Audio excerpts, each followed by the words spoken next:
राधा राधा राधा राधा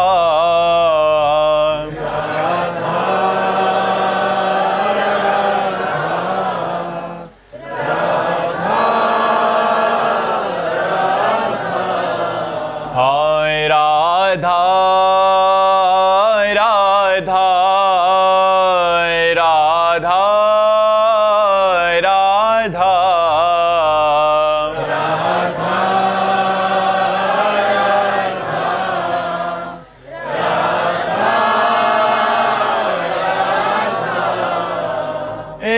राधा हाय राधा राधा राधा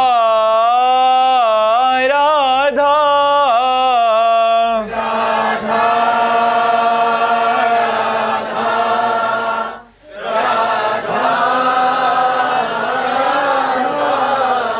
हाय राधा राधा राधा राधा राधा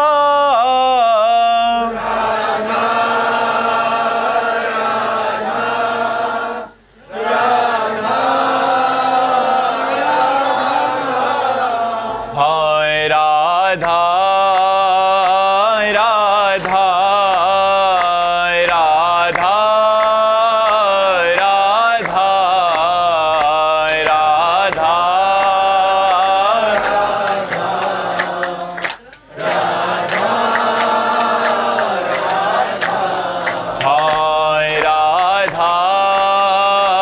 राधा राधा राधा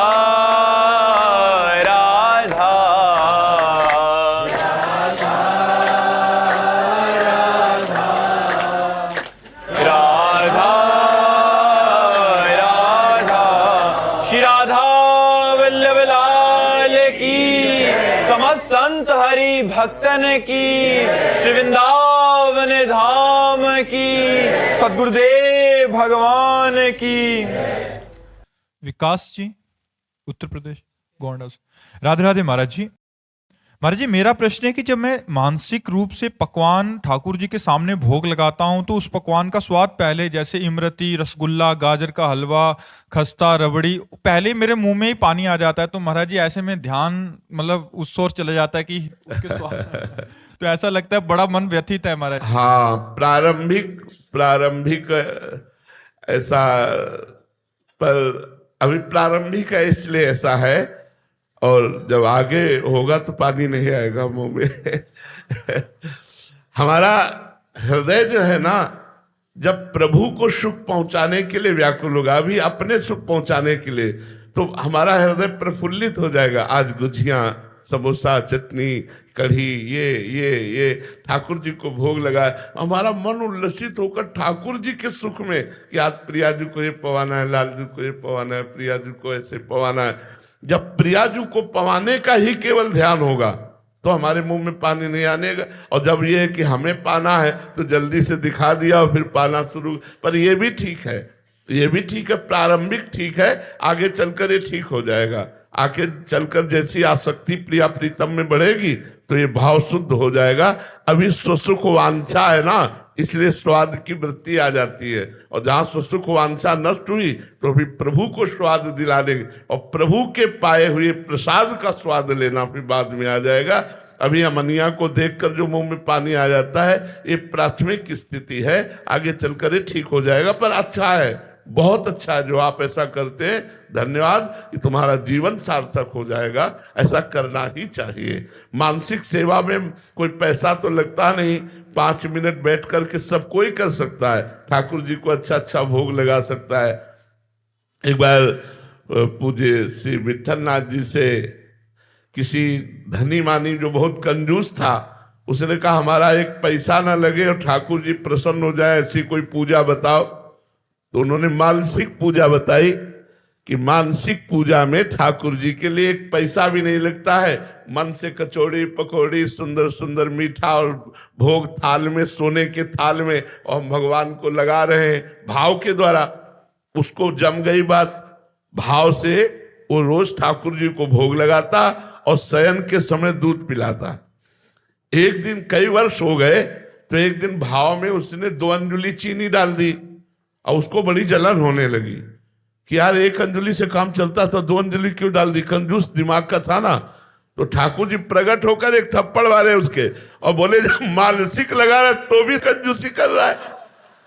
तो ठाकुर जी ने उसकी सेवा स्वीकार की और प्रकट होकर के उससे विरोध में एक चपत लगाई और कहा मानसिक भोग लगा रहा है, तेरा क्या जा रहा है, फिर भी तू जल रहा है कि 1 अंजुली चीनी ज्यादा हो गई। तो मानसिक सेवा ठाकुर जी बहुत जल्दी स्वीकार करते हैं और इसमें किसी भी प्रकार का बाहरी कोई वस्तु की आवश्यकता नहीं। आप सुंदर सुंदर भोग लगा सकते हैं, सोने की थाली, चांदी की कटोरी और विविध प्रकार के पदार्थ, और सामने ठाकुर जी अपने हाथ से उनको पवा रहे, ठाकुर जी मुस्कुरा रहे। ऐसा 5 मिनट 10 मिनट अगर करोगे तो ये सिद्ध पूजा है, इसका फल अवश्य प्राप्त होता है जी। रोहित दुबे जी मुंबई से। राधे राधे महाराज जी। महाराज जी, आपने बताया था कि किसी को भी भाग्य से भगवत प्राप्ति नहीं होती, फिर कुछ ही लोगों में आध्यात्मिकता में रुचि काफी प्रारंभिक अवस्था में अपने आप कैसे होती है? ये क्या पूर्व जन्म के कुछ शुभ कर्मों का फल है? सत्संग, मति कीरति गति भूति भलाई, जब जे जतन जहां जे पाई, सो जानो सत्संग प्रभाऊ, लोकों वेद न आनो पाओ। अगर कभी किसी को भगवत मार्ग में रुचि हुई है तो संत संग से हुई है, उसकी वाणी उसका संग है। अब आप हमारे पास आ जाए हैं, लेकिन आप हमारी वाणी बहुत पहले से सुन रहे हैं, तो वो आपको सुधार करेगी, वाणी आपको सुधार करेगी। अब कुछ लोग ऐसे हैं जो वाणी सुन करके उसका आचरण अनुशासन नहीं मानते, मनमानी आचरण करते हैं, तो उसके ऊपर प्रभाव नहीं पड़ता। कुछ लोग सुनना ही नहीं चाहते, कुछ लोग सुनते हैं लेकिन ऐसे साधारण भाव से, जो श्रद्धा से सुनते हैं, तो वो वाणी उनका परिवर्तन करके सतमार्ग पर चला देगी। सबका इसमें प्रवेश हो सकता है, लेकिन सब अपना प्रवेश नहीं चाहते। कुछ लोग तो डरते हैं संतों की वाणी सुनने से, अगर सुनेंगे तो शराब छूट जाएगी, मांस छूट जाएगा, गंदे आचरण छूट जाएंगे। कुछ लोग सुनकर भी अनादर कर देते हैं, कोई सुनकर उसे अंदर स्वीकार करते हैं, वो सतमार्ग पर चल देते हैं। इसमें भाग्य नहीं, इसमें संत संग है। मति कीर्ति गति भूति वैभव भलाई, जहां जिसको कुछ प्राप्त हुआ है वो सत्संग से प्राप्त हुआ है, ऐसा शास्त्रों का मत है, ऐसा शास्त्रों का कहना है। तो अपने आप रुचि नहीं हुई, भगवत रुचि हाँ कृपा से होता है। बिनु हरि कृपा मिले नहीं संता, और संतों के संग से भगवत मार्ग प्रकाशित हो जाता है। जैसे आपके जीवन में आया कि आप 13 वर्ष की अवस्था में, उस समय संग भी नहीं था, तो वो पूर्व जन्म का भजन, पूर्व जन्म का भजन, पूर्व जन्म का जो भजन था, अब वो जो कुछ बकाया रह गया था उसको पूर्ण करने के पहले ही आयु पूर्ति हो गई, तो भगवान ने नया जन्म दिया और बचपन से ही भजन में लगा दिया। तो ये बात हो। हाँ, जैसे कुछ बच्चे ऐसे घरों में पैदा होते हैं जिनमें भगवत ये पूर्व जन्म के भजनानंदी होते हैं, पूर्व भजन। अब जैसे हमारे घर में एक ऋषि कुल का माहौल था, प्रातःकाल 4 बजे सबका उठ जाना, नहा धोकर संध्या बंदन अर्घ पात्र आदि देना, फिर अपने कार्य में जाना, भगवान को अर्पित करके भोजन पाना। बच्चों को शुरू से सब ये सिखाया गया था, तो हम लोगों को सिखाया गया था। तो एक ब्रह्म ऋषि कुल में जन्म हुआ तो वातावरण एकदम भागवतिक, मोहल्ले में प्याज लहसुन नहीं आता था, घर की तो बात जाने दो, कोई व्यसन नहीं, कोई नशा नहीं, सब भागवतिक। पिताजी हल जोतने जाते थे तो एक झोला रखते थे जिसमें गुरु जी की पादुका, गीता जी, रामायण जी, चाहे 11 बज जाए पानी मुख में नहीं जाएगा जब तक गीता रामायण का पाठ करके गुरु जी का चरणोदक नहीं लेंगे।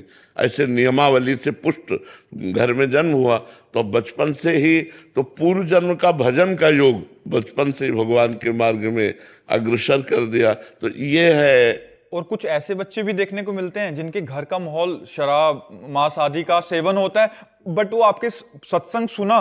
क्या ये सत्संग सुनने तक की यात्रा है कि उनको सत्संग का संयोग कब बैठा, ये भी कोई उनका भगवान की कृपा, बिनु हरि कृपा मिले नहीं संता। भगवान की कृपा उस जीव पर हो गई और बड़े बड़े अत्याचारी दुराचारियों को संतों का संग मिल गया तो महात्मा बन गए। तो संत संग से परिवर्तन, भगवान की कृपा का भी संयोग कब बैठता है, कब और किसे कब कैसे हो जाता है? न जाने कौन से गुण पर दया निधि रीझ जाते हैं। अब ये कहा नहीं जा सकता, ये नहीं कहा जा सकता कि इस पर क्यों रीझ गए। जिसमें बुराइयां ही बुराइयां दिखाई दे रही हैं उस पर भी भगवान रीझ गए, उसकी बुराइयां देखकर रीझ गए, दया आ गई और उसको साधु संग दे दिया, वो महात्मा बन गया। तो ये नहीं कहा जा सकता कि भगवान किस पर कब रीझ जाए। हाँ, ये तो भगवान ही जान सकते किस पर कब रीझ जाए, कब दया देखा कि भटकते भटकते अनेक जन्म हो गए तो भगवान उसको चांस दे देते, चलो साधु संग में चलो, भगवान के धाम में चलो, नाम जप करो, लीला गायन सुनो, ऐसा भगवान रुचि पैदा कर देते हैं। चित्तहरणी शरण जी, राधे राधे महाराज जी। महाराज जी, प्रतिकूलता में भजन बढ़ाने पर भी मन कलुषित सा हो जाता है, जिससे भजन में जो सरसता होती है वो नहीं रह पाती और चिंतन उसी प्रतिकूलता का होता है। ऐसे में असल बात अभी अन्य आश्रय है, नहीं प्रतिकूलता में बहुत जोर का भजन होता है, क्योंकि अपना कोई भरोसा और आश्रय तो है नहीं, तो मन चिपक जाता है एकदम प्रभु में कि प्रभु आप ही देख रहा, प्रियाजू आप ही देख रहा। अन्य आश्रय होने पर ऐसा होता है, अपने कोई संबंधी का आश्रय, अपना धन का आश्रय, अपनी बुद्धि का आश्रय, अपने बल का आश्रय, कहीं न कहीं। नहीं तो सुनेरी मैंने निर्बल केवल राम। जिस समय हम अपने को केवल भगवान के आश्रित रखते हैं तो अनुकूलता में तो आनंद में भजन होता ही है, प्रतिकूलता में और आनंद में भजन होता है, क्योंकि केवल भगवान का भरोसा होता है और केवल भगवान का ही चिंतन रहता है। एक अनुकूलता में तो थोड़ा भूल भी सकते हैं, लेकिन प्रतिकूलता में नहीं भूल सकते। प्रतिकूलता में तो हर समय कहाँ से कब कौन सी विपत्ति आ जाए भगवान आप ही देख सकते हो, आप सर्वशक्तिमान हो, आप ही रक्षा कर सकते हो। राधा राधा राधा राधा राधा हर समय स्मरण चलेगा। इसमें एक वो था, जैसे जो साधक जन है आश्रित हैं, जो मतलब उनको ऐसा दृढ़ भरोसा है कि मेरे ठाकुर जी, मेरे गुरुदेव जो भी परिस्थिति दी है, बट अंदर एक प्रेरणा हुई कि चलो यार इससे मिल लेते हैं जाके, ये अमुक आदमी। तो महाराज जी वो भी कृपा में वो है क्या, या हाँ, अन्य आश्रय। तो फिर महाराज जी उस समय चुप होके बैठ जाए। हाँ, देखो क्या होता है। अच्छा, उसमें देखते देखते अंदर किसी ने बोला चलो वहां चलते हैं, उसके पास चलते हैं। हाँ, चल दो। आपने संकल्प नहीं किया, लेकिन किसी ने कहा कि यार ऐसे से ऐसा कर लेते, तो भगवान का विधान है, भगवान की तरफ देखे। उस समय तुरंत भगवान की तरफ देखे कि हे प्रभु, यदि आपका विधान है ऐसा तो चल कदम हमारे बढ़े, अगर आपका विधान नहीं है तो मैं नहीं चलूं। तुरंत आपका संदेश होगा चलो। कोई भी कार्य करने के पहले भगवान से, कोई भी मानव अनन्यता, मतलब आपकी हर वृत्ति भगवान में जानी चाहिए।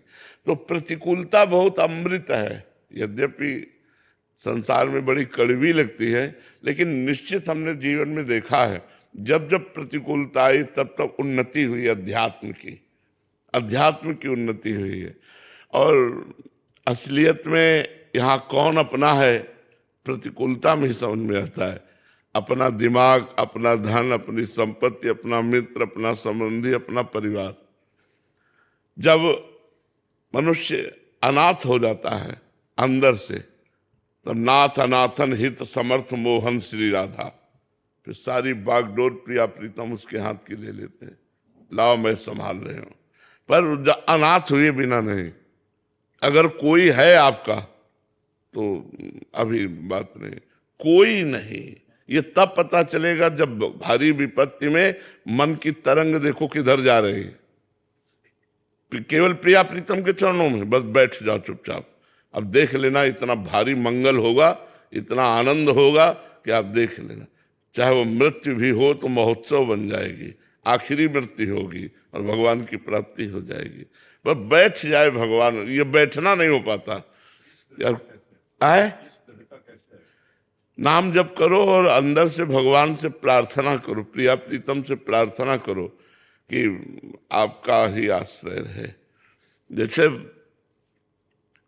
अब अपने लोगों को पता है कि तुम सब असमर्थ हो, तुम हमारा सहयोग नहीं कर सकते, कोई भी हो, तुम सब असमर्थ हो, काल के अधीन हो, मृत्यु का कलेवा हो, असमर्थ हो, तो हमारा मन जाएगा ही नहीं तुम्हारे पर, क्योंकि तुम सब असमर्थ हो। हमारा क्या सहयोग कर सकते हो आप? बोलो क्या है? क्या सहयोग कर सकते हो? कुछ नहीं। रुपया, पैसा, धन, संपत्ति, शरीर, ये सहयोग नहीं है, ये हमारा सहयोग नहीं है। तो हमारा सहयोग, हमारा हित केवल प्रभु से होगा। जब ये बात समझ में आ जाएगी ना, तो जैसे कोई घटना घटी तो ठाकुर जी की तरफ देखो, आप देखो अगर ये विधान आपके अंतर्गत है तो आप हमें प्रेरित करो, और नहीं है तो हम नहीं जाएंगे। हमारे वकील आप ही हो, आप ही विधान करो। कोई न कोई हाथ पकड़ेगा, कोई न कोई आकर के आपको संभालेगा। पक्का विश्वास करो, पक्का विश्वास कर लो। हम तो बहुत हजारों बार ये सब देख चुके हैं, हजारों बार देख चुके हैं, मतलब एक दो बार नहीं, हजारों बार देख चुके हैं। अब हमारे तो और कोई आश्रय है ही नहीं, और कोई आश्रय है ही नहीं। जैसे कोई कहता भी ना कि आप कभी ऐसा ऐसा, तो हमको काल का कलेवा नजर आता है कि ये काल का कलेवा, ये हमारा क्या सहयोग करेगा? ये वासनाओं का पुतला, ये हमारा क्या सहयोग करेगा? सहयोग तो सच्चिदानंद भगवान के द्वारा होगा। बस ये बात है कि प्रभु कृपा करें और उनके सिवा मन कहीं और आश्रय न ले, तो बात बन जाए। मन कहीं और आश्रय न ले। इसका पता विपत्ति और संपत्ति दोनों में चलता है। जैसे संपत्ति है तो किसी व्यक्ति पर आपका मन गया कि प्रियाजू पर मन गया, मेरी प्रियाजू ने दुलार करके सब दिया है। और विपत्ति मेरी प्रियाजू ने कृपा करके दिया है, मेरी आध्यात्मिक उन्नति के लिए दिया, और निश्चित परिणाम में आध्यात्मिक उन्नति होगी। विपत्ति के बाद आपका क्लास बदल जाएगा यदि आप सही उत्तर में रहे तो। सही उत्तर यही, एक भरोसो एक बल एक आसु, बने तो रघुवरते बने, बिगड़े तो भरपूर, तुलसी और अंते बने ताबन बे पे धूर, जो भी हो जैसा। लेकिन विपत्ति में बुद्धि धैर्य युक्त नहीं रहती, चंचल हो जाती है। कि अगर कोई कह दे हम आपका सहयोग देंगे तो पूरा भरोसा उसका ले लेगी। आपका सहयोग देंगे, अगर हमारा मन भरोसे में हो रहा तो पहले प्रियाजू की तरफ, क्या आपका भेजा हुआ है, क्या ये आपका विधान है? अगर अंदर आता हाँ, तो फिर ठीक है, हम आपके विधान में ही, हमें आपका संदेशा लेकर आया हुआ व्यक्ति आपके ही समान है, तो हम तो मान रहे हैं कि आप ही कर रहे हो। लेकिन हमारा प्रयास उसके लिए नहीं हुआ, उसका प्रयास हमारे लिए हुआ, तो ये हम प्रभु का विधान मानेंगे। हम तो शांत बैठे हैं, उसका प्रयास होना चाहिए। प्रभु का विधान, आदमी भेजा, व्यवस्था कर दी, सब बात बन गई, उसका विधान। हमारी तरफ से कोई विधान, हमने मतलब हजारों बार ये देखा है, हजारों बार उनके विधान को देखा है। तो विपत्तियां आती तो हमारे कर्मों के परिणाम स्वरूप ही है, लेकिन अब हमारा कर्म हमको परास्त नहीं कर सकता, क्योंकि हम भगवान के अधीन हैं, भगवान के अधीन। तो प्रतिकूलता में तो और चिपक जाना चाहिए चित्त, अनुकूलता में तो थोड़ा प्रमाद आने की संभावना है कि सब सुख सुविधाएं हैं तो हम प्रभु को, लेकिन प्रतिकूलता में तो बिल्कुल कोई सहयोगी नहीं, उसमें तो केवल राधा राधा राधा राधा राधा राधा, एकदम हृदय चिपक जाए प्रभु के चरणों में, ऐसा होना चाहिए। तो अभी कहीं ना कहीं कोई और है। अपना बल भी, अपबल तपबल और बाहुबल, चौथो बल है दाम, सूर किशोर कृपाते सब बलहारे को हरिनाम, सुनेरी मैंने निर्बल के बलराम। बस केवल भगवद आश्रय, भगवत, यहाँ कोई नहीं भैया। हमारे लिए तो सिर्फ हमारे प्रभु हैं, दूसरा कोई नहीं है। अपने हित के लिए सब जुड़े हैं, लेकिन हमारे हित को तो केवल हमारे इष्ट देव के द्वारा ही पूर्ति हो सकती है, किसी व्यक्ति के द्वारा नहीं हो सकती है। ये बात दिमाग में बैठ जाए, ये हृदय में बैठ जाए तो बात बन जाए। छोटी से छोटी बात, बड़ी से बड़ी बात, सीधे रिपोर्ट प्रभु के चरणों में। देखो प्रभु, आप देखो, जैसा संकेत हो वैसा बता देना, जैसा हो आप हमारे हृदय में वैसा बता देना, तो अंदर से आता रहेगा शांत शांत, अंदर आता रहेगा ये करो ऐसा। तो वो हर क्रिया के लिए जो आदेश हो तो प्रभु की तरफ दृष्टि जाए। आपका विधान है तो हमें स्वीकार है, आपका विधान बिल्कुल परफेक्ट चलोगे, बहुत बढ़िया। हम कह रहे हैं मरना तो है ही है ना, तो प्रभु के लिए हम बैठे बैठे मर सकते हैं। अगर हमारी मृत्यु है तो हम बचाव पक्ष नहीं देखते, तो आप देखोगे बचाव पक्ष में वो खड़े हो जाएंगे। उनका सुदर्शन चक्र केवल अम्बरीश जी के लिए ही नहीं है, वो हर रूप धारण कर सकता है। सुदर्शन चक्र भगवान का पार्षद स्वरूप है, वो हर रूप धारण कर सकता है, कोई न कोई रूप धारण करके वो आपकी रक्षा कर लेगा। भगवान बहुत कृपाल है। सीमा जी, राधे राधे महाराज जी। महाराज जी, क्या गायत्री मंत्र का जाप नाम जपने के बराबर ही है? पहली बात तो यज्ञोपवीत संस्कार, वैदिक मंत्र में प्रवेश यज्ञोपवीत संस्कार से ही होता है। गायत्री महापवित्र वैदिक मंत्र है, तो गुरु के द्वारा प्रदत्त होना और पवित्र अवस्था में बैठ करके उसका अनुष्ठान करना, तो फिर वो भगवान की तरफ ले जाता। वैदिक मंत्र है, परम पवित्र मंत्र, जिसका अनुष्ठान करने पर बुद्धि परमात्मा में स्थित होती है। उसके लिए पवित्रता और संविधान, ऐसे नहीं चलते फिरते और गुरु मंत्र नहीं मिला और आप जप रहे, ऐसे नहीं। वो गुरु के द्वारा प्रदत्त हो वैदिक सिद्धांत के अनुसार, और वो संध्या वंदन करते हुए फिर गायत्री का जप है। अगर ऐसा करे तो लाभ प्राप्त होता है। नितिन जी, यूएसएस। राधे राधे महाराज जी। महाराज जी, भक्ति मार्ग पर चलते हुए संभ्रम होता है, भक्ति करते समय कमाएं या सर्व छोड़कर निश्चिंत होकर प्रभु के मार्ग में लगे। छोड़ना है गलत आचरण, सत्कर्मों का तो अनुष्ठान करना है। जैसे आप कोई सर्विस कर रहे हो, या आप किसानी कर रहे हो, या व्यापार कर रहे हो, ये छोड़ने के लिए कहीं आदेश नहीं है। कर्मण्येवाधिकारस्ते मां फलेषु कदाचन। अपने कर्म को करो, परिणाम भगवान के हाथ में दे दो और खुद नाम जप करो। भक्ति का मतलब एकांत में बैठना नहीं है। भक्ति का मतलब एकांतिक हृदय भगवान में लगना है। समाज में रहते हुए, सब कार्य करते हुए भगवान का नाम जप कर रहे हैं। छोड़ना है गलत आचरण।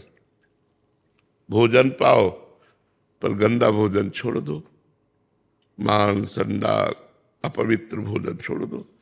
खूब सुंदर जल पियो, अच्छे पेय पदार्थ, जूस है और सूप है सब, लेकिन शराब मत पियो। भगवान को अर्पित करके अपने जीवन को चलाओ। हर कर्म भगवान को कृष्णार्पणमस्तु, नाम जप महान भक्ति हो रही है। भाग के कहाँ जाओगे? छोड़ के बैठने से भक्ति थोड़ी होती है।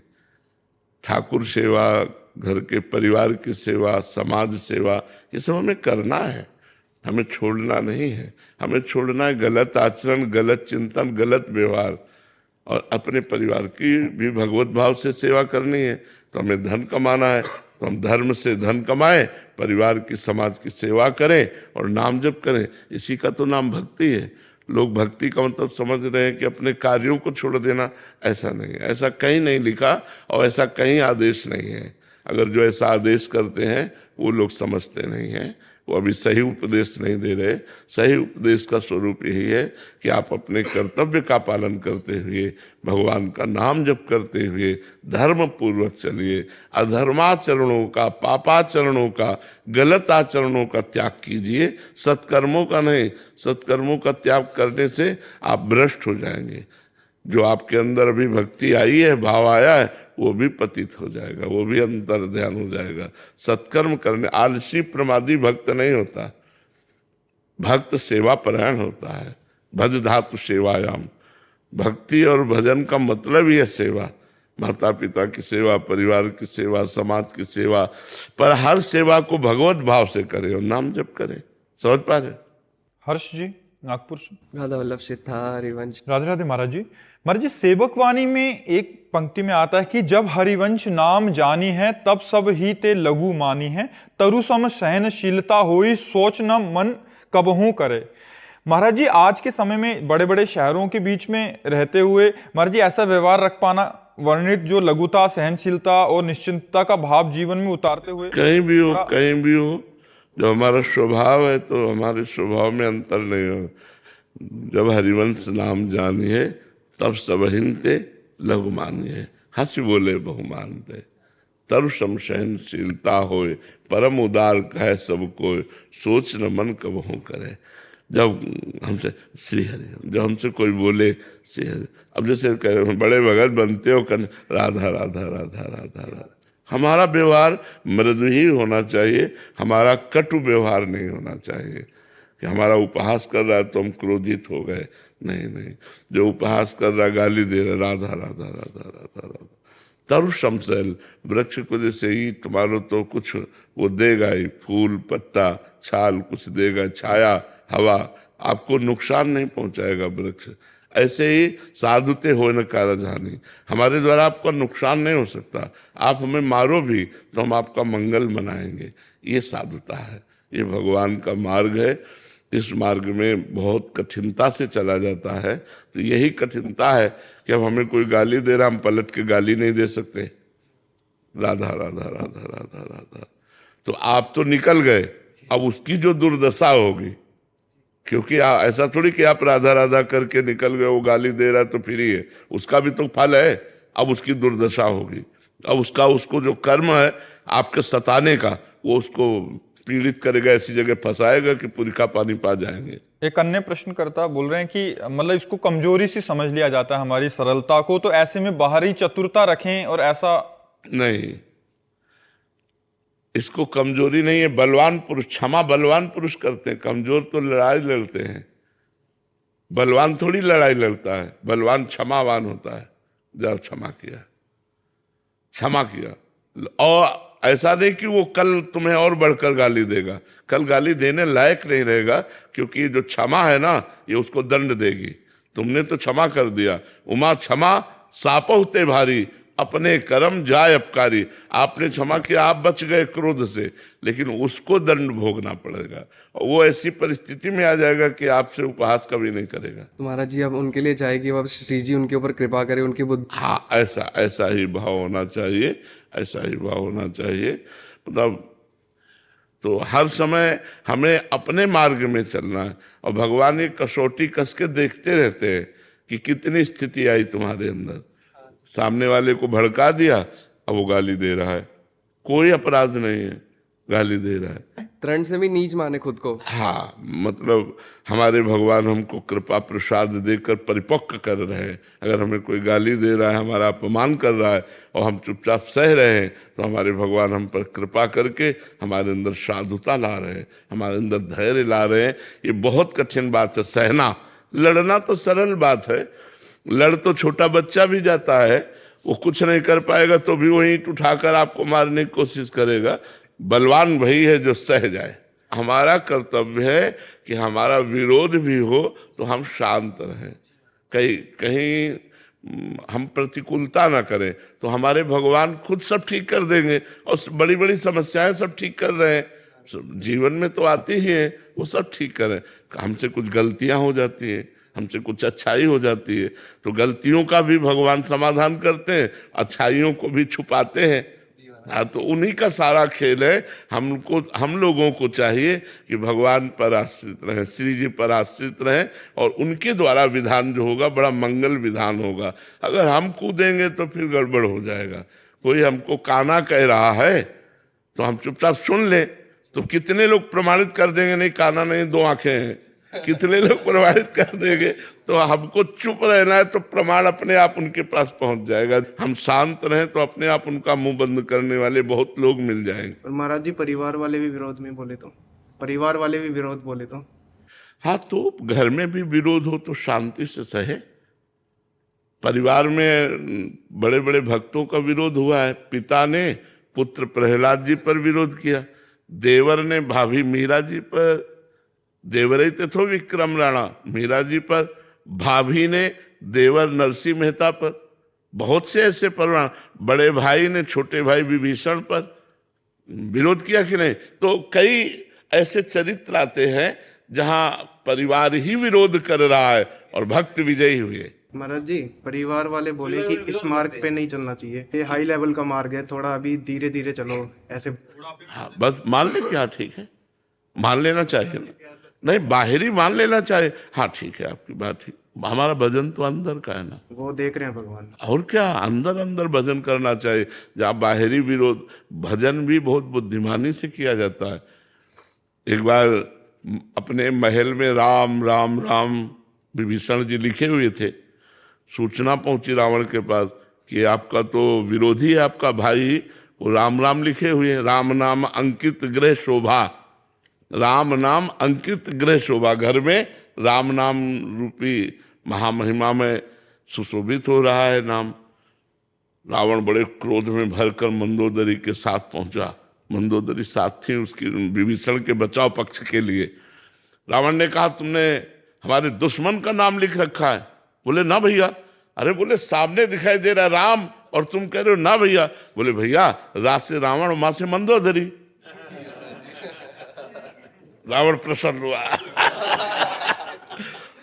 रामई भजई ते चतुर नर। चतुर वही है जो अपनी भक्ति को छुपा ले जाए। बोले राम जो लिखा हुआ है, रा से रावण और मां से मंदोदरी, आप दोनों का नाम लिखा हुआ है। हम तो आश्रित, बड़ा प्रसन्न हुआ। ठीक है, कोई बात नहीं। तो भगवान का भक्त चतुर होता है। अपने आप को, अपनी भक्ति को बचाने के लिए वो बड़ी चतुरता प्रवीणता से करता है, उसमें कोई अंतर नहीं रहता है। अपना चुपचाप भजन करो, जिससे परिवार का माहौल ठीक बना रहे, अपना भजन चलता रहे। लड़ाई झगड़ा भक्ति नहीं सिखाती, लड़ाई झगड़ा नहीं सिखाती। धीरे धीरे चलो, ठीक। डॉक्टर सोनू शर्मा जी।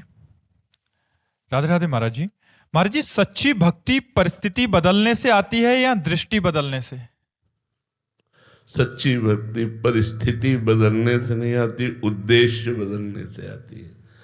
हमारा जीवन कैसी भी परिस्थिति में हो, हमारा उद्देश्य यदि भगवत प्रसन्नता, भगवत प्राप्ति है, तो परिस्थिति कोई माने नहीं रखती।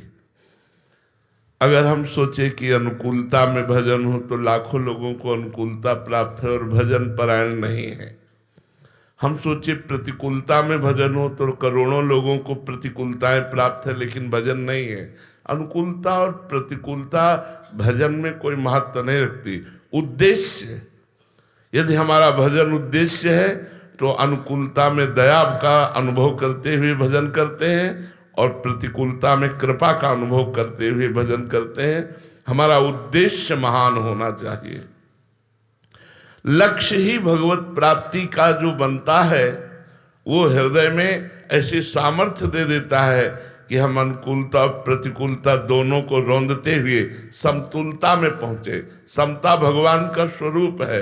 अनुकूलता और प्रतिकूलता दोनों को परास्त करते हुए अनुकूलता घमंड ना लाने पावे और प्रतिकूलता विषाद ना लाने पावे, और दोनों पर विजय प्राप्त करके निरंतर भगवत स्मृति, तो हमारे लक्ष्य की पूर्ति हो। ये उद्देश्य मान से होता है, अनुकूलता प्रतिकूलता परिस्थिति से नहीं। सूरज सिंह जी। राधे राधे महाराज जी। महाराज जी, गुरु की आंतरिक संपत्ति क्या है और उसे कैसे प्राप्त किया जा सकता है? गुरु मंत्र, गुरु प्रदत्त नाम, गुरु प्रदत्त इष्ट लीला धाम, ये गुरु की संपत्ति है। नाम रूप लीला धाम, जो गुरु जी ने हमें नाम दिया, मंत्र दिया, प्रभु का रूप दिया, प्रभु का धाम दिया, ये गुरु की संपत्ति है। हमको अब जागृत करना है। जैसे नाम दिया राधा, अब इतना जपो कि राधा नाम का वैभव तुम्हारे हृदय में जागृत हो जाए। मंत्र दिया शरणागत, निज मंत्र, इसका वैभव प्रकाश हो जाए हृदय में। ये तुम्हें करना पड़ेगा। धामवास तुम्हें करना पड़ेगा, धाम आश्रय तुम्हें करना पड़ेगा, रूप गुण लीला महिमा तुम्हें गानी पड़ेगी, तुम्हें मंत्र जपना पड़ेगा, तुम्हें नाम जपना पड़ेगा। गुरु ने अपनी संपत्ति दे दी, अब उसको जागृत करो।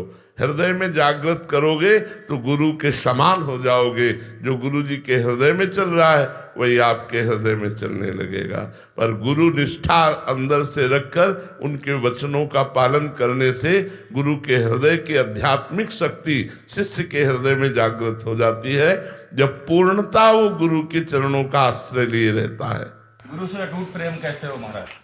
बस इसी से हो जाएगा।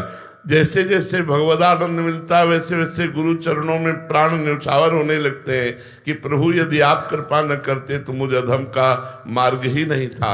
आज आपने कृपा की तो मुझे प्रभु के भजन में, प्रभु के मार्ग में जो सुख मिल रहा है उसका प्रधान कारण आप हो। इसलिए गुरुदेव से इष्ट से ज्यादा प्रेम हो जाता है, इष्ट से बढ़कर गुरुदेव से प्रेम हो जाता है। और भगवान ने भी आज्ञा करी, मोते अधिक गुरु ही जिए जानी, मेरे से भी बढ़कर अपने हृदय में गुरु का आदर होना चाहिए। और वो तभी होगा जो जितना नाम जप करता है, मंत्र जप करता है और पाप नष्ट होकर हृदय आनंदित होता है, तो गुरु चरणों में बलिहार होता चला जाता है। रिया जी झारखंड से। राधे राधे महाराज जी। महाराज जी, यदि भगवान हमसे कुछ नहीं चाहते तो फिर हमसे भक्ति करवाने का उनका उद्देश्य क्या है? आपकी दुर्वासनाएं नष्ट करना। क्योंकि यदि सत्कर्म नहीं करोगे तो कर्म तो होगा, असत कर्म होने लगेगा, गंदे आचरण होने लगेंगे, गंदे भोग होने लगेंगे, गंदे विचार होने लगेंगे। और गंदे भोग, गंदे आचरण, गंदे विचार निगेटिव भाव को जन्म देते हैं। निगेटिव भाव आपको डिप्रेशन में करने तक पहुंचा देगा। इसलिए भगवान आपको सत्कर्म करने को कहते हैं कि आप सत्कर्म कीजिए तो आपका पॉजिटिव विचार आपको परमानंद तक पहुंचा देगा। जैसे निगेटिव विचार बढ़ जाए तो तक पहुंचा देता है, ऐसे पॉजिटिव विचार आपको परमानंद तक पहुंचा देगा। आपको शुद्ध करने के लिए, आपको आनंदित करने के लिए, आपके विचार पावन करने के लिए, आपका जीवन महान बनाने के लिए भगवान ने भक्ति करने की आज्ञा दी है। मन मना भव मद भक्तो माद्याजी माम नमस्कुरु। मेरा भक्त बन, मेरे को नमस्कार कर, मेरी पूजा कर, मेरा अनन्य भाव से स्मरण कर। इसलिए भगवान ने ऐसा आदेश किया। अगर भगवान ऐसा आदेश न करते तो हम गर्त में चले जाते, हम गलत मार्गों में चले जाते। और जो भगवान का आश्रय नहीं लिए, अध्यात्म से अपरिचित है, उनका जीवन बड़ा नरक जीवन है, बड़ा अशांत जीवन है, बड़ा दुखमय जीवन है, समाज को दुख देने वाला जीवन है। इसलिए भगवान ने हमें भक्ति का आदेश किया। नैन्सी जी कटनी से, राधे राधे महाराज जी। महाराज जी, मेरा प्रश्न है कि ये कृपा और प्रेम का आनंद सबको क्यों अनुभव नहीं होता? परिवारजन ये समझ ही नहीं पा रहे कि मुझे ये प्रतिकूलता लग रहा है कि भगवान ने गीता जी में कहा है कि भोगेश्वर प्रसक्ता नाम तयापहृत चेतसाम व्यवसायत्मिका बुद्धि समाधो न विधीयते।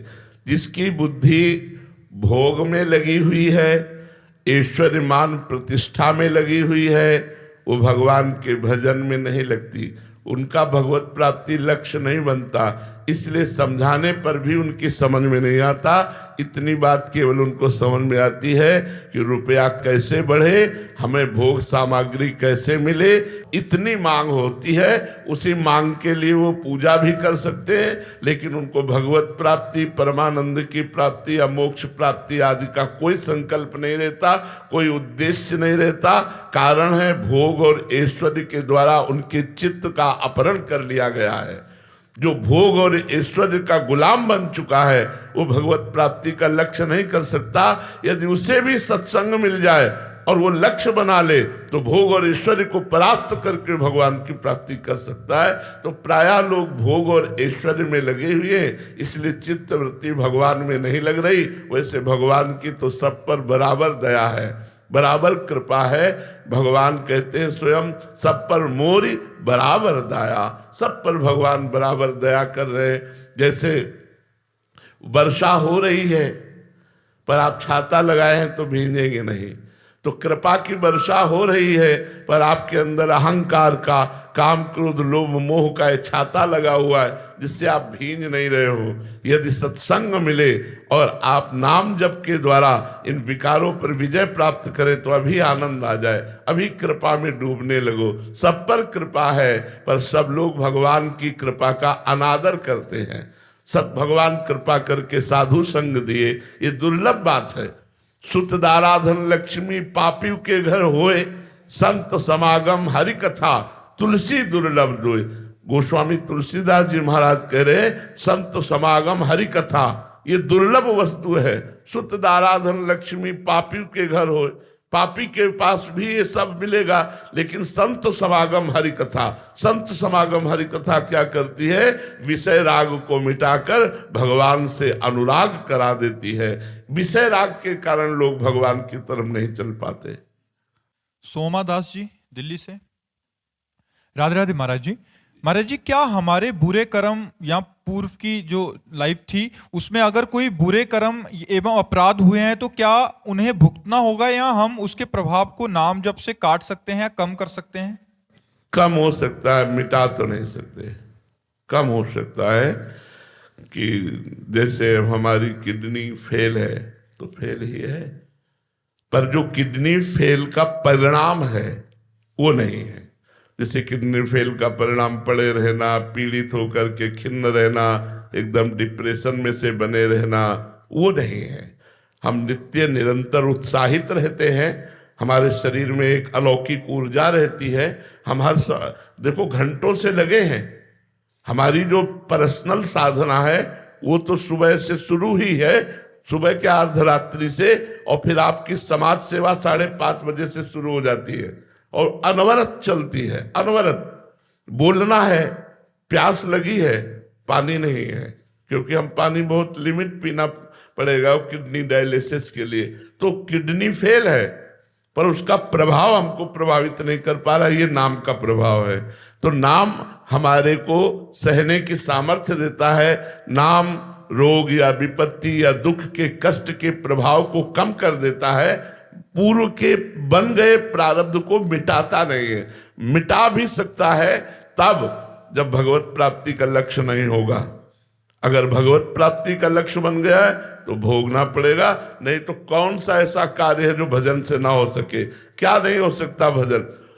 एक संत भगवान थे, तो बड़े सिद्ध महापुरुष, एक गरीब आदमी जाता और कहता महाराज हमारे कैंसर हो गया है, पूरा परिवार चलाता हूं, अगर मैं मर गया तो पूरा परिवार हमारा बिखर जाएगा, चलो ऐसे कह देते चलो। वो रोज आकर के बैठ जाता। तो एक दिन कुल्ला कर रहे थे, ऐसे कुल्ले का पी कैसे बोले जाओ कैंसर खत्म। कैंसर उनका खत्म, और उन्होंने उनका कैंसर अपने पैर पे ले लिया। फिर इतना पैर उनका कटवाना पड़ा, इतना पैर। महापुरुषों का हृदय कितना करुणामय कि उस रोग को अपने ऊपर लेकर स्वयं अपना पैर कटवा दिया और उसको ठीक कर दिया। तो भजन बल बचा करके शरीर में भोग लिया और भजन बल से परम धाम गए। अगर परम धाम जाने का लक्ष्य ना हो, भजन किया जाए कि तो क्या नहीं हो सकता, क्या नहीं हो सकता भजन से। लेकिन जब भजन प्रारब्ध मिटाने लायक होता है तब ये इच्छा नहीं रह जाती प्रारब्ध मिटाने की, और जब तक भजन प्रारब्ध मिटाने लायक नहीं होता तब तक इच्छा रहती है। जैसे ब्रह्मास्त्र का प्रयोग मच्छर मारने के लिए नहीं किया जाता, ऐसे भजन का प्रयोग रोगों के मिटाने के लिए नहीं किया जाता, क्योंकि पता है कि ये शरीर तो मरेगा, आज नहीं तो कल मरेगा। हम इस भजन से भगवत प्राप्ति कर लेते हैं, जन्म मरण के चक्र को मिटा देते हैं। तो भजन प्रारब्ध को मिटा सकता है पर भगवत प्राप्ति फिर नहीं होगी।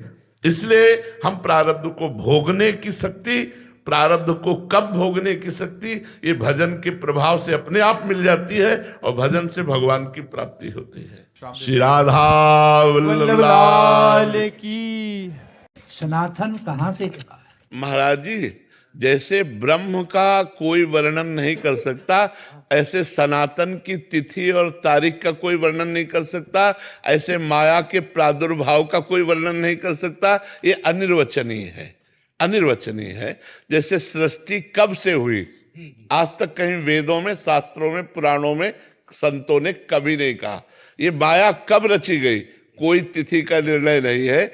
ऐसे ही हमारा सनातन शाश्वत है, सनातन शाश्वत है, और वो ब्रह्म स्वरूप है। सनातन ब्रह्म है, सनातन वेद है, सनातन पृथ्वी है, सनातन आकाश है, सनातन वायु है, सनातन अग्नि है, सनातन चराचर को व्याप्त किए हुए।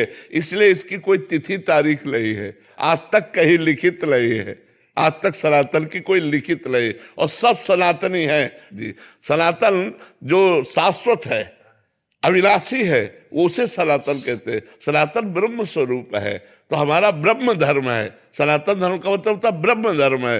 तो अब उसकी उत्पत्ति का कोई तिथि तारीख तो है, लेकिन अनिर्वचनीय, अनिर्वचनीय।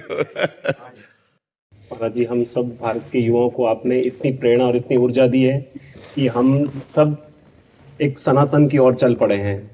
और मैं शिक्षा के अंदर ही काम कर रहा हूँ, और हम सब बच्चों को जितना हो सकता है हम सनातन से जोड़ के और एक भक्ति भाव से अपने सपनों की ओर आगे कैसे बढ़े, उसके ऊपर काम कर रहे हैं।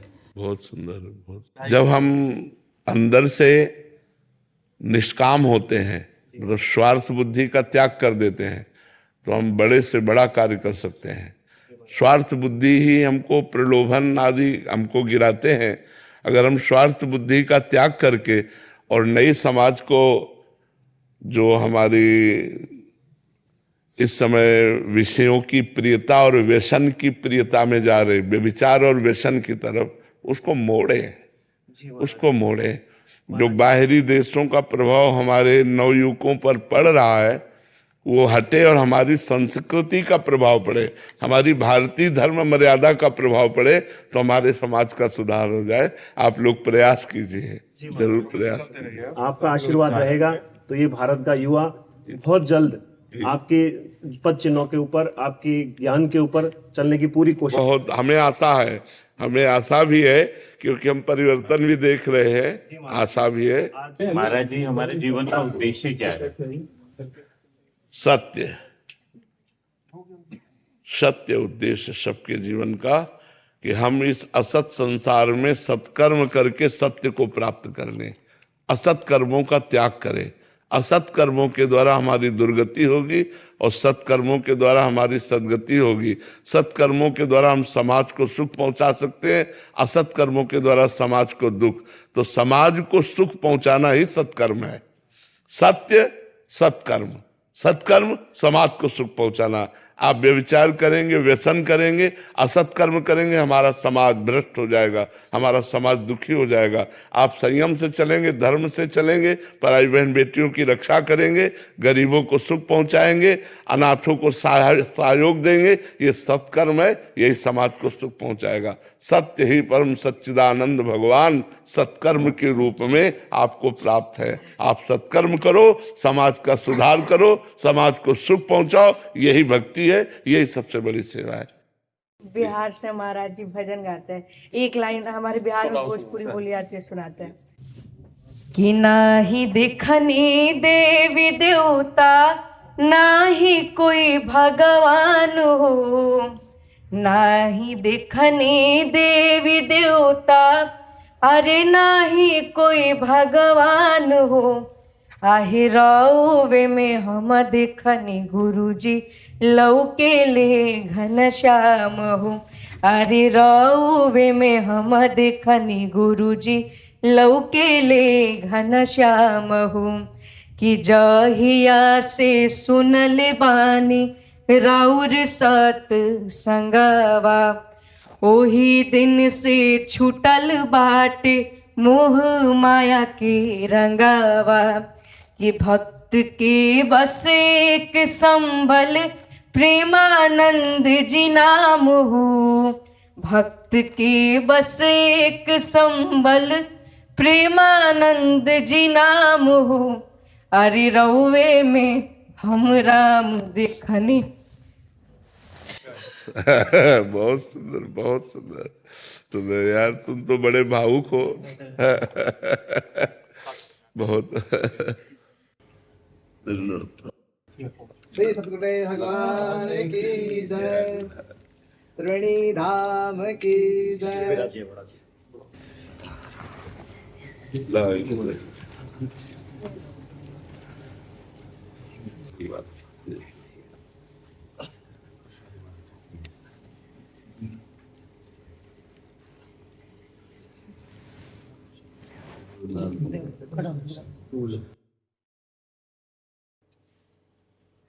प्रभु मुस्कुरा रहे हैं, विराजमान होकर प्रभु मुस्कुरा रहे, आनंदित हो रहे।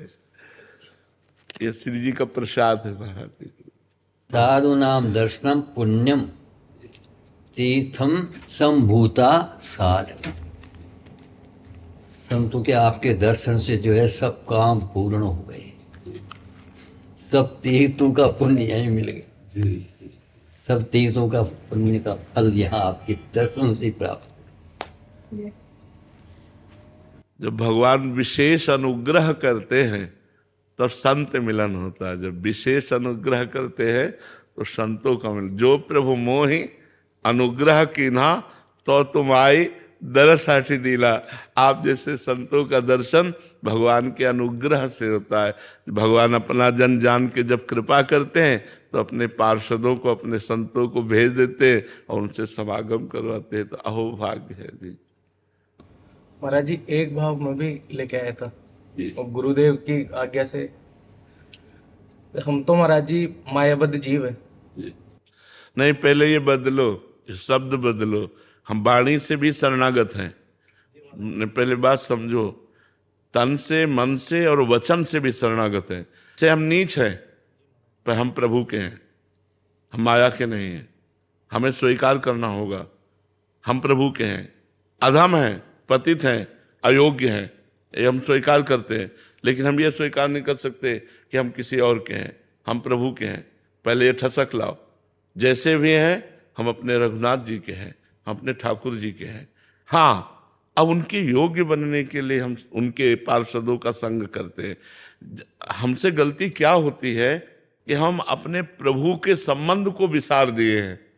हमारा जो प्रभु से संबंध है, हम उसको भूल करके अन्य संबंध, हम गृहस्थी हैं, हम मायावी हैं, या ये सब बातें नहीं। हम प्रभु के हैं, पर हम में योग्यता नहीं है उनको रिझाने की, उनके योग्य नहीं, हम पात्र नहीं हैं, पर हैं प्रभु के।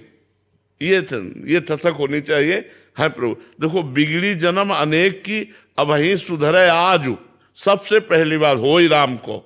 हम वचन से भी किसी और के नहीं बोलेंगे, हो ही राम को। फिर नाम जब तुलसी तज कुसुमाद, समझ रहे ना। अब आप आगे बोलिए। महाराज जी, ठसक तो हमको ज्यादा तो ये है कि हम गुरुदेव के शिष्य हैं, तो मन में भाव ये है कि ठाकुर जी से तो इतनी प्रीति हो ना हो, और बचपन से गुरुदेव के प्रति बड़ी प्रीति है जी। तो क्या रघुनाथ जी इस बात से भी रीझ जाएंगे? रघुनाथ जी बिक जाएंगे। रीझ जाले की तो, रीझते तो भजन करने वाले से हैं। जो उनके दासों की दासता स्वीकार कर लेता है, भगवान बिक जाते हैं, अधीन हो जाते हैं। तो ये बात कभी मत सोचना कि गुरु सेवा और इष्ट सेवा और गुरु प्रसन्नता और इष्ट प्रसन्नता में अंतर है। नहीं, गुरु में आसक्ति का मतलब, देखो भगवान की आज्ञा का पालन हो रहा है। मोते अधिक गुरु ही जिए जानी, सातों सम मोहिमय जग देखा, मोते अधिक संत कर लेखा। तो अगर आप गुरुदेव की आज्ञा पे हो, गुरुदेव की चरण सेवा पे हो, तो भगवान आपके अधीन हो जाएंगे। भगवान की आज्ञा का जो पालन करता है, भगवान स्वयं अपने आप को दे देते हैं। आज्ञा सबन सुसाहिब सेवा, तो आप भगवान की आज्ञा का पालन कर रहे हैं, और भगवान ही गुरु रूप से आए हैं। गुरु कोई व्यक्ति नहीं है, गुरु कोई व्यक्ति नहीं है, गुरु स्वयं भगवान आए हैं। गोस्वामी जी कह रहे, बंदो गुरुपद कंज कृपा सिंधु नर रूप हरि। समझो पहले, नर रूप हरि। अब हम धोखा ना पावे कि कोई और हरि प्रसन्न होंगे। हमारे गुरुदेव मुस्कुरा रहे मतलब भगवान मुस्कुरा रहे। हमें गुरुदेव की चरण सेवा मिल रही मतलब भगवान की चरण सेवा मिल रही। मेरे गुरुदेव वरद हस्त रखे मतलब भगवान वरद हस्त रखे। अभेद, गुरु और इष्ट में अभेद बुद्धि सदैव रखना, यही सबसे बड़ी साधना है। गुरु प्रसन्न साहब अनुकूला, और मिट्टी सकल कल्पित भय सूला। इसलिए गुरु की सेवा तो बड़े भाग्यशालियों को मिलती है। बड़े भाग्यशाली होते हैं जो गुरु चरणों के अनुरागी होते हैं। जे गुरु चरण रेनु अनुरागी, ते लोकहूं वेदहूं बड़ भागी। जे गुरु चरण रेनु सिर धरई, ते जन सकल विभव वस करई। गुरु चरण तो क्या कहला है। इसलिए चुपचाप मन को मार करके, मान का त्याग करके अपने गुरुदेव की आज्ञा पर बने रहना चाहिए। हमें दर्शन देने थे महाराज जी को, इसलिए कृपा करा, बहुत कृपा की।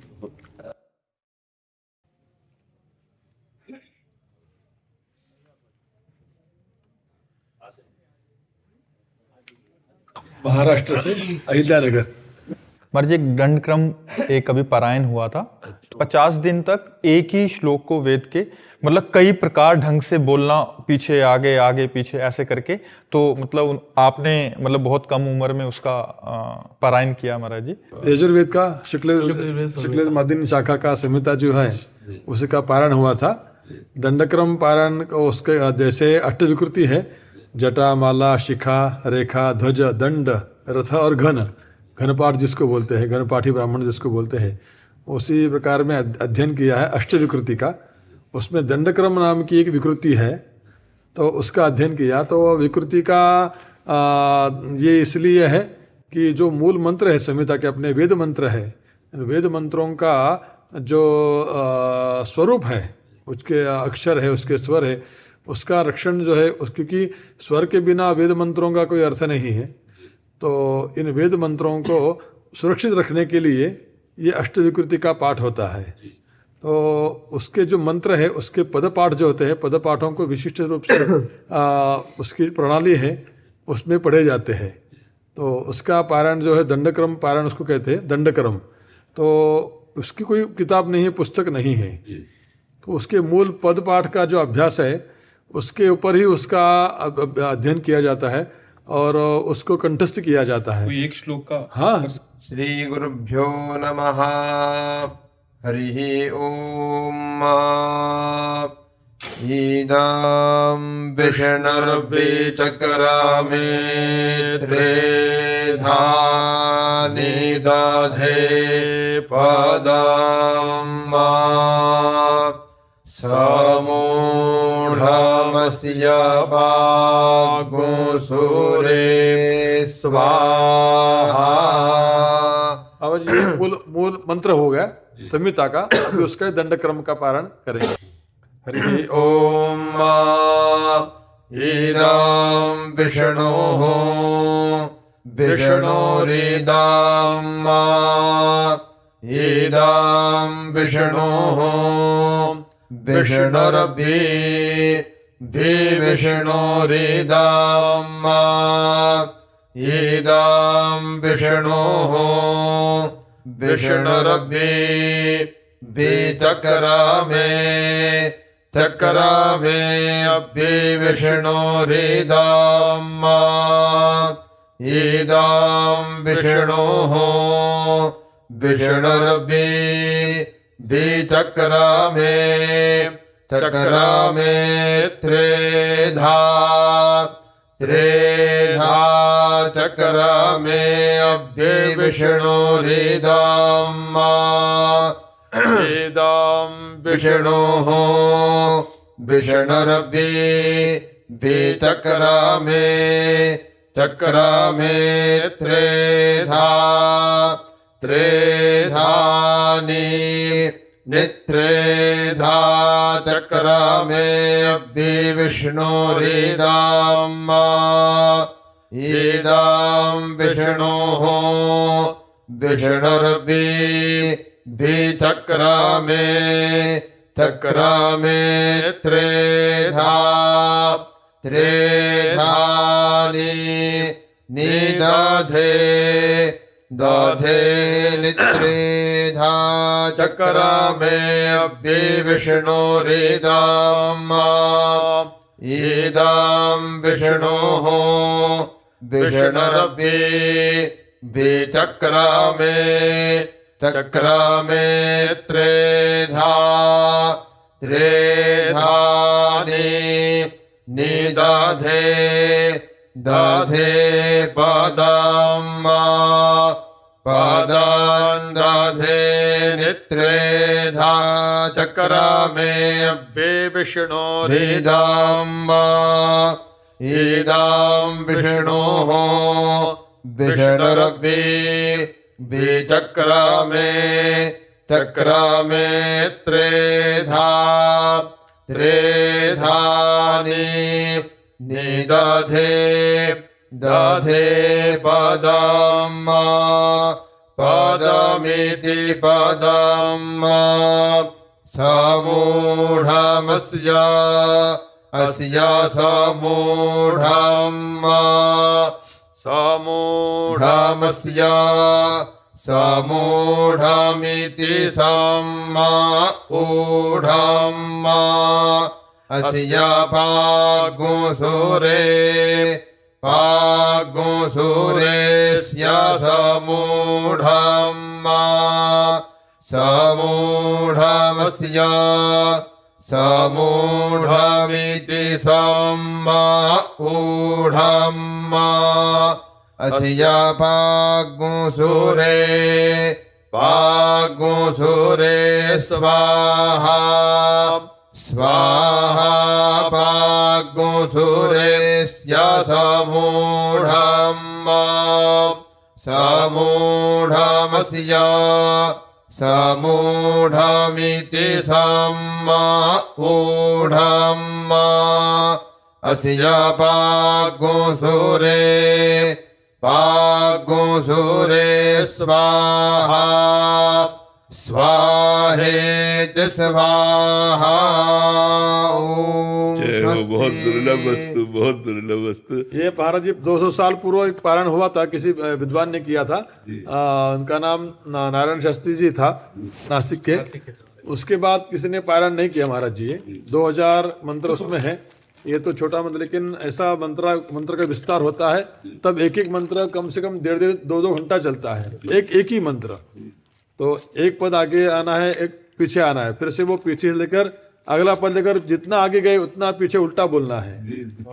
माने मंत्र उल्टा बोलना है। कृष्णाय वासुदेवाय, वासुदेवाय कृष्णाय, कृष्णाय वासुदेवाय, वासुदेवाय हरये, हरये वासुदेवाय कृष्णाय, कृष्णाय वासुदेवाय, वासुदेवाय हरये, हरये परमात्मने। अभी परमात्मने से लेकर उल्टा मंत्र बोलना है। परमात्मने हरये वासुदेवाय कृष्णाय, ऐसा उसकी पद्धति है। उसका ये इसीलिए है कि वेदों का रक्षण हो। वेद के मंत्र जो है उसमें किसी प्रकार का पाठ भेद नहीं आए। कभी हम कोई चौपाई देखते हैं उसमें पाठ भेद होता है, या कोई ग्रंथ देखते हैं मनुष्यकृत ग्रंथ में, तो उसमें पाठ भेद अपने को दिखाई देता है। किसी प्रकाशन में ये पाठ भेद है, उसमें पाठ भेद है। लेकिन वेद मंत्र की ये महत्ता है कि वेद मंत्र में किसी भी प्रकार का पाठ भेद, अक्षर भेद भी नहीं है, न किसी मात्रा का भी फर्क नहीं है, और स्वर का भी फर्क नहीं है। जी जी, जय जय। बहुत सुंदर, बहुत सुंदर, बहुत सुंदर। महाराज जी काशी विश्वनाथ का प्रसाद, और भगवान बिंदु माधव काशी में है, और ये पारण काशी में हुआ था 50 दिन। बिंदु माधव का महाराज जी है। विश्वेशम माधवम दुंडिम दंडपाणिं च भैरवम वंदे काशीम गुहां गंगाम भवानीं मणिकर्णिका। गुरुदेव दत्त। दंड दंड दंड। नमो नमो ब्रह्मण्य देवाय गो ब्राह्मणेताय जगद्देताय कृष्ण। अभी और आगे पढ़ने वाला बालक, अभी 19 साल उसकी उम्र है, और आगे नहीं, बहुत सुंदर, बहुत सुंदर। संभालिएगा, हाँ आगे बढ़ाइएगा। बहुत सुंदर, बहुत सुंदर।